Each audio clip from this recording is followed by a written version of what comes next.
Neymar junior के सफलता की कहानी। ब्राजील का सबसे अधिक आबादी वाला शहर है साओ पाउलो। इस शहर का कचरा दूर एक गरीब बस्ती में डंप होता है। इस गरीब बस्ती का नाम है मोगी दास क्रूजेस, जिसमें नेमार जूनियर का जन्म हुआ। कचरे, बदबू और बीमारियों के अलावा यह बस्ती ड्रिंक्स और क्राइम के लिए भी मशहूर है। गरीबी का कारण था पिता का नाकाम फुटबॉल करियर। फिर एक गंभीर दुर्घटना के कारण उनके पिता को खेल बीच में ही छोड़ना पड़ा। एक समय ऐसी स्थिति थी कि घर में बिजली के लिए भी पैसे नहीं थे। कुछ समय बाद नेमार अपने परिवार के साथ दादा दादी के यहाँ रहने चले गए। यहाँ भी परिवार के 9 लोगों को रहने के लिए एक कमरा और सोने के लिए एक गद्दा था। नेमार कहते हैं कि लोग 0 से शुरू करते हैं, लेकिन नेमार जूनियर ने अपना जीवन 5 से शुरू किया।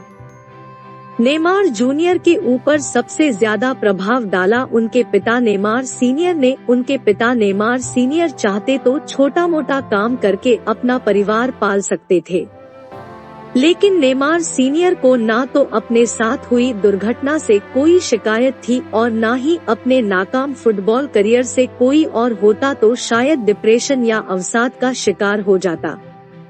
नेमार सीनियर ने नकारात्मकता अपने ऊपर हावी नहीं होने दी। वह भारी गरीबी और कठिनाइयों के कारण भी अपने बच्चों के भविष्य लिए काफी आशावान थे। नेमार सीनियर ने 3 जॉब्स करना शुरू किए। वह कार मैकेनिक थे, साथ में कार बेचने का काम भी किया करते थे, और जब इन दोनों काम से फुर्सत मिलती तो वह ट्रांसपोर्ट की गाड़ी भी चलाया करते थे। नेमार जूनियर अपनी ऑटोबायोग्राफी में लिखते हैं कि उनके पिताजी 20 से 22 घंटे काम किया करते थे, जिसके लिए उन्हें पैसे बहुत कम ही मिलते थे, लेकिन फिर भी हमने उनकी आंखों में कभी भी थकान नहीं बल्कि जुनून देखा था। नेमार जूनियर अपनी किताब में लिखते हैं कि उस समय हम भाई बहन बहुत छोटे थे, लेकिन मैं अपने माता पिता की फाइटिंग स्पिरिट और पैशन को महसूस करता था। नेमार जूनियर की मानसिकता और ट्रेनिंग पर इसका अच्छा प्रभाव पड़ा। दोस्तों, जैसा आप कंसिस्टेंटली महसूस करते हो वैसा ही आप सोचने लगते हो, और जैसा आप सोचते हो वैसे ही आप एक्शन लेते हो। अच्छे एक्शन से ही आप और अच्छा महसूस करते हो। घर में गरीबी थी, लेकिन नेमार जूनियर में जोश भरपूर था। वह 7 साल की उम्र से लोकल क्लब में खेलने लगे।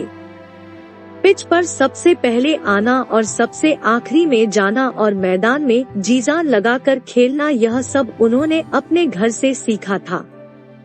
इसके साथ साथ उनके बचपन के कोच बेटिनो कहते हैं कि नेमार हमेशा से इंटेलिजेंट प्लेयर था, क्योंकि वह हमेशा खेल के बारे में ही सोचता रहता था। दोस्तों, उसी चीज के बारे में दिन भर सोच सकते हो जिस चीज से आपको सच में प्यार हो। नेमार को फुटबॉल से प्यार करना सिखाया था ब्राजील ने। ब्राजील में फुटबॉल को कला की तरह देखा जाता है। फुटबॉल में ड्रिबलिंग और बॉल कंट्रोल को लोग डांस की तरह देखते हैं। जब आप अपने काम और खेल को कला के रूप में देखते हो तब आप उसमें पारंगत होना चाहते हो, आपको उसमें मजा आने लगता है और आखिरकार आपको अपने काम और खेल से प्यार होने लगता है। फुटबॉलर पेले कहते हैं कि मेरे हिसाब से नेमार की टेक्निक का कोई जवाब नहीं। नेमार को फुटबॉल के प्रति यही प्यार उन्हें फुटबॉल में टेक्निकली बेहतर बनाता है। नेमार ने बचपन से स्ट्रीट फुटबॉल खेलना शुरू किया। कहने को तो वह रोड पर खेल रहे थे, लेकिन उबड़-खाबड़ रास्तों पर खेलने से उनका खेल बेहतर हो गया और रेत में खेलने से उनकी एक्सीलरेशन स्पीड बढ़ी, क्योंकि रेत में नॉर्मल रिएक्शन मिलने से आपको दौड़ने के लिए दुगनी ताकत लगानी पड़ती है। बाद में नेमार ने फुटसाल खेलना शुरू कर दिया। ब्राजील के गरीब इलाकों में फुटसाल काफी प्रसिद्ध है। यहाँ छोटी बॉल और तंग जगह में खेलते हुए उनकी ड्रिबलिंग और पासिंग विकसित हुई। दोस्तों, हमारे साथ जो भी घटनाएं होती है वह हमें बहुत कुछ सिखा कर जाती है, बशर्ते हम अपनी मेहनत से उनका पूरा फायदा उठाने की कोशिश करें।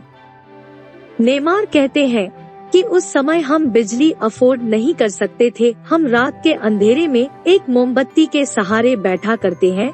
हम सब में बहुत गहरा प्यार था। हम सबको कभी किसी चीज की कमी महसूस नहीं हुई। वह प्यार कभी पैसों से नहीं खरीदा जा सकता।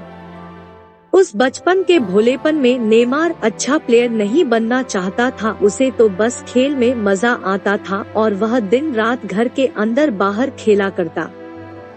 नेमार कहते हैं कि वही भावना मैंने अपने गेम में लाने की कोशिश की है, इसीलिए मुझे बाकी स्टेट्स की चिंता नहीं होती।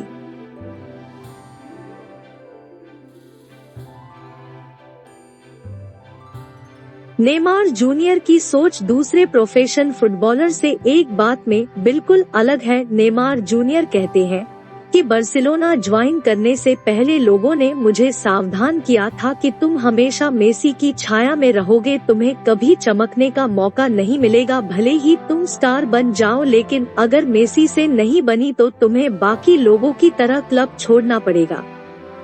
नेमार कहते हैं कि मुझे अवार्ड और प्राइजेस से फर्क नहीं पड़ता, मैं बस लोगों के लिए खुशी लाना चाहता हूँ। नेमार जूनियर कहते हैं कि मैंने बारका का चुनाव इसलिए किया था क्योंकि मैं सच में ऐसी क्लब के लिए खेलना चाहता था जहां टीम स्पिरिट तगड़ी हो, इसलिए मैंने बार्सिलोना चुना।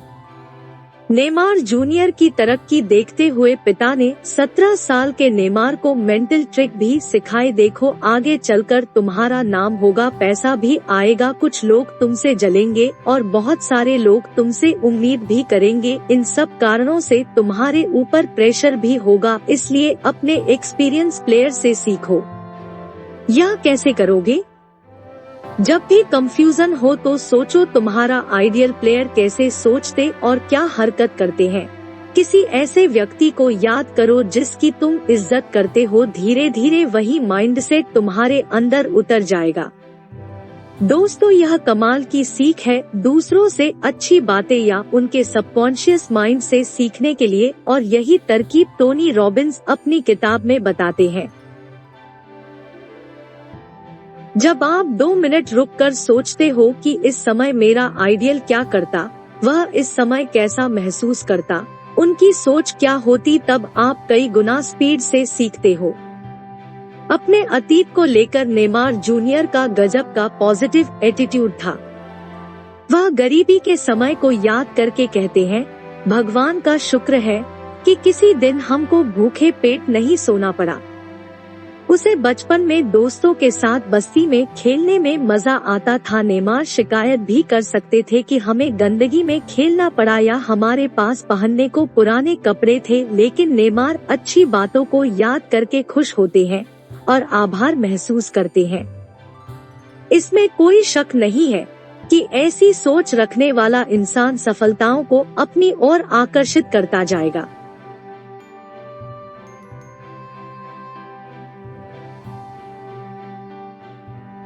नेमार जूनियर खेल के प्रति सच्चा प्यार और काम में मजा लेते थे। इन्हीं क्वालिटी ने ही उन्हें इंटेलिजेंट प्लेयर बनाया और कोई तकलीफों से उबारा। नेमार कहते हैं कि हम ब्राजीली लोग हर बात में मजाक करते हैं। फुटबॉल हमारे लिए कला और उत्सव है, इसीलिए हमारे पास 5 वर्ल्ड कप ट्रॉफी है। नेमार कहते हैं कि मैं जान लगाकर खेलने का वादा कर सकता हूं, लेकिन मैं जीतने का वादा नहीं करता क्योंकि यह मेरे हाथ में नहीं है। फुटबॉल बच्चों का गेम है जिसे लोगों ने बहुत सीरियस बना दिया है। फुटबॉल केवल हार और जीत के बारे में नहीं है। मैं फुटबॉल बहुत खुशी से खेलता हूं और लोगों में भी यही बांटना चाहता हूं।